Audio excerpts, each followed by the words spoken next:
Okay, so Asia. Asia, we're talking about, you can see it there, we're talking about a quarter of the world's land mass is Asia, a huge part of the world. And a third of the world's population also live in Asia. Now, you might be here, have heard these sort of things in the papers.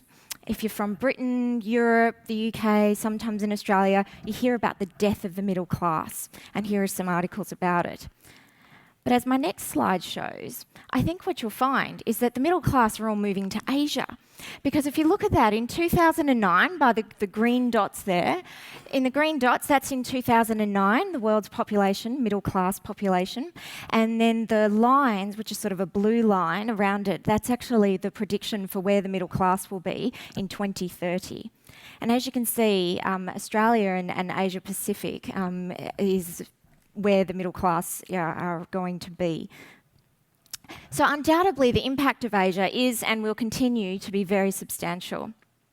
So much so that the Australian government last year actually released this report called Australia in the Asian Century. And what this report set out to do was to actually place Australia's vision for how our country sits with our closest neighbours. And one of the things in this report was actually highlighting technology innovation. We're aware in Australia that a lot of our economic prosperity is actually very, very heavily tied to Asia. So I'm going to highlight two countries specifically in my talk. I can't do all Asia, sorry. I do talk quickly, but I can't talk that quickly. So we're going to start with India, though. And in particular, I'm going to highlight the work being led by this wonderful man, Professor Ganapathy. And I'll tell you in a second about his work, and he shared me some of his slides today, and I thank him for that. So here's some fast facts about India. All right, ethnically and religiously diverse population of 1.2 billion people. They speak 23 languages officially. There are others that are non-official, but 23 officially, huge. India's full of young people. Lots of young people live there. 2/3 of Indians, 2/3 are actually under the age of 35. And 50% of the entire world's population of under 25s is in India. They ranked number 3 because in 2012, India became the 3rd largest economy in the world. And the predictions are that by 2028, it will be the world's most populous nation. It'll overtake China. 80% of the 1.2 billion people, though, who live in India don't actually have direct access to specialist healthcare. That's a real photo too, it's not a photoshopped photo. So back to Professor Ganapathy. Now, Professor Ganapathy is the president of Apollo Telemedicine Networking Foundation, and he's the president of the Telemedicine Society of India. And here's an article from a newspaper article about him, calling him the visionary who became the father of telemedicine. For those of you who can't read it, it says, a pioneer in introducing and popularising telemedicine in India. He firmly believes that there can be no alternative to telehealth, and in particular mHealth, to widen healthcare accessibility and making it affordable in rural India. And I've got a few examples of his work here. So this all started not very long ago, only about 13 years ago. And they started looking at how they could use telehealth or telemedicine in India. They opened the first hospital. I believe VSAT is a small satellite dish, enabled village hospital in India. And that was actually opened by your president when he was President Bill Clinton. And I'm not going to run through all of these, but here's a list of what they've been up to in the last 13 years. And I really encourage you to check these guys out. They're really awesome what they've managed to do. So the Apollo Telemedicine Networking Foundation was born, as I said, 13 years ago, with a clear mission of taking modern healthcare to rural India using technology. Today, they've had about 105 telemedicine units, including 9 overseas. They also do a lot of outreach work. So not just in India itself, they do a lot of outreach work to other countries, specifically Africa. And in the last few months, I guess, about 70,000 teleconsults have actually taken place, and 25 different specialities as well. So how's this for a big, hairy, audacious goal? When they set this up, they decided that they wanted to establish 1,000 telemedicine centres across India. They want to provide equitable, sustainable, quality healthcare for over 1 billion people. They want to touch 1 billion people's lives. And they're on their way to doing it. They have these cool buses, the world's largest hospital on wheels. And this is not just to provide one type of service. This is multi-speciality, these buses that travel throughout India. In February, they've had the world's largest, this is the world's largest in India, they've had the world's largest telehealth camp. And if you can't see it on there, it says 70,000 people attended this camp over 2 days to get medical care. 70,000. Here's something that I thought the patients in the room would appreciate. They've built virtual ICU visits, virtual ICU clinics. So they have a camera, which you can see in there. They've got a camera in the room, and the doctors can visit virtually. But not only can the doctors, but so can families and caregivers as well as clinicians. And that access can be done via the internet, through PCs, laptops, smartphones. They're just making it happen. And this story is really cool. So there you see Mr. Ganapathy there, Professor Ganapathy. He's at home one day and he gets a phone call from his mate. His mate's on a train and he sees this girl sitting next to him on one of those crowded trains and thinks that she needs some medical help. So he rings his mate. Hey, I've got this sick kid. Well, I think the kid's sick on the train here. Do you think we could do something? Sure, hold up your phone. And so he holds up his smartphone. And you can see there that, there's photos. So he's just like in his study in his own house. And there's photos of their consult that he did with his child. So the train, and this was done a couple of years ago now, trains travelling 60 kilometres an hour. They did the consult, and this guy was actually able to accurately diagnose that child and make sure that the parents were able to seek a proper medical attention when the train landed. Here's a book that came out recently. And it's about the American healthcare system. But this work in India is featured in it. And this is what it says.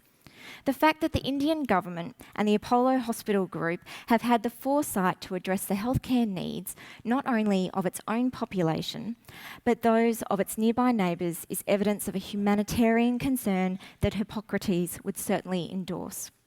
The dedication and ingenuity of Dr. Ganapathy and colleagues has achieved remarkable goals with limited resources. It is a model that we might, in the United States, learn from. Okay, Asia. I want to tell you about this organisation. The Asian eHealth Information Network is actually funded through the World Health Organization and other bodies, and they do some really great stuff. Their goal, they're non-profit, and their goal is to actually advance eHealth in the region of Asia Pacific.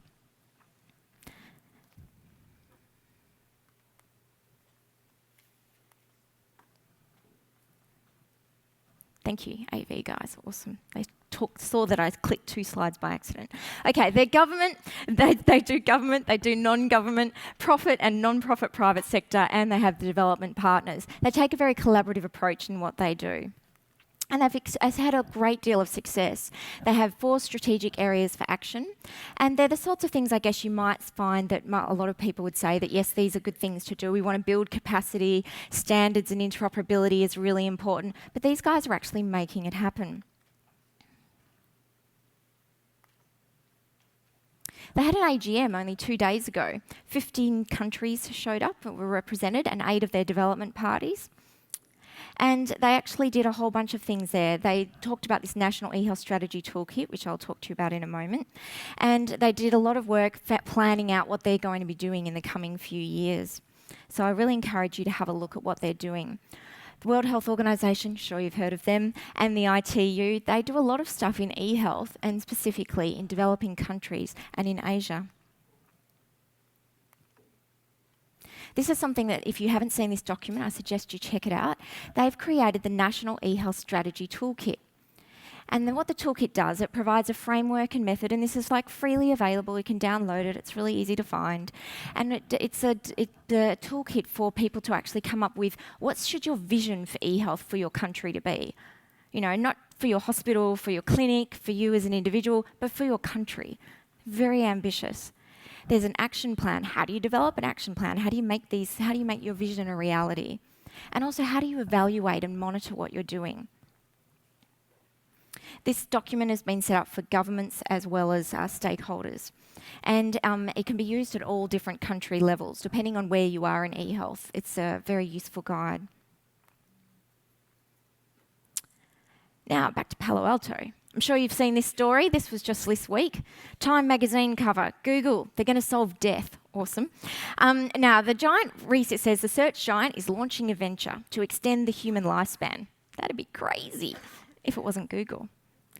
And the reason I put this in there, aside from if anyone knows Art Leveson, really love to chat to him while I'm in town, but aside from that is because who's going to be really interested in Google's ventures? All of us, I'm sure, in this space.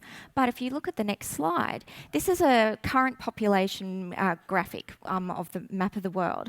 And the distortions that you see there are based on where the majority of the people over 65 live.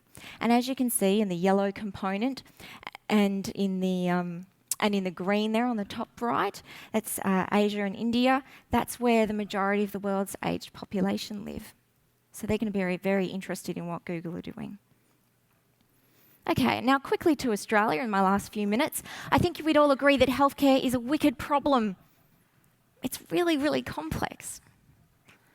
And so one of the things we're doing in Australia is we're looking at building workforce capability. I'm from a field called health informatics. It's an interdisciplinary field that studies and pursues the effective use of health information to improve health. I think if health informatics was born today, it might be called digital health, because that seems to be the common term used now. But it's a scientific discipline, and it's been around for a long time. Health informaticians are professional groups of people who are trained and have a lot of experience, and they're like the babble fish of healthcare. And okay, I got one laugh there from the audience. They got the hitchhiker joke. Cool. I figured there'd be a few geeks in the audience today. So they're like the babblefish of healthcare. And what I mean by that is that they're the translators. So me as a health informatician, the plan is that I can understand clinicians' point of view. I can actually understand and empathise with the patient point of view. And I also get the geek language that the IT department talks about. And my job is to sort of translate and get all of those different people to actually appreciate each other's worldview so that we can work together to achieve what we need to do in transforming healthcare. The perils of failing to invest in health informatics are unfortunately seen not just in Australia, but all over the world. We don't learn our lessons. This is like I don't like being negative in my talks, but these are all problems that happen in e-health projects, and they're global. And the bigger your e-health project is, the more common these problems are, unfortunately. In America, you have the American Medical Informatics Association. I run the equivalent organisation in Australia. And they've said that they need 50,000 more health informatics workers in the next decade. This is a graph of ONC, the Health IT dashboard. You've trained almost 19,000 people in health informatics at a community level. In Australia, we don't have enough health informaticians either, and we have poor health informatics literacy in our clinicians. We don't have enough training in health informatics. And e-health, as I said, it's a wicked problem. It's hard, and it's especially hard if you don't have informatics involved, if you don't know how to engage clinicians, if you don't know how to engage patients. A lot of the times people aren't even sure who do we engage with, and they don't know where or when to start. This is Enrico Cuera. He's a bit of a rock star in health informatics. Hi, Enrico, if you're at home listening to this. Anyway, this is an article from the Medical Journal of Australia, and he talks about why e-health is so hard and why do projects repeatedly fail to observe basic rules of informatics. And he comments that often we see e-health projects as IT projects.